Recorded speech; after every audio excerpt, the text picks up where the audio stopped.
When we think about our emotions, we often describe them as feelings.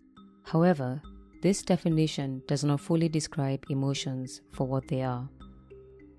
Other than feelings, emotions involve our thoughts, memories, urges, and physiological responses which can be observed through our body language.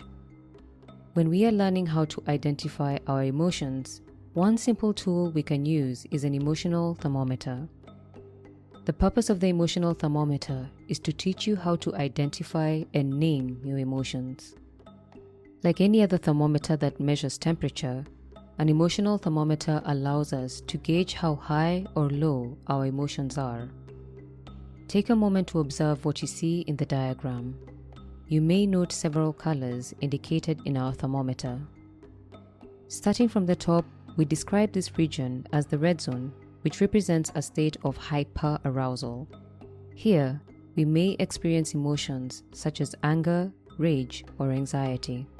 Physically, we may notice that our heart rate increases, our muscles tense up, our breathing becomes fast and shallow, and we become hypervigilant. When we are in this zone, it is difficult to respond in a calm manner, and we may become impulsive. Take a moment to reflect. How do you normally react when you're in the red zone? As we move down towards the middle of the thermometer, the colors become cooler. This region is referred to as the green zone. This zone represents a state of calmness or happiness. Physically, our heart rate is normal and our breathing is relaxed.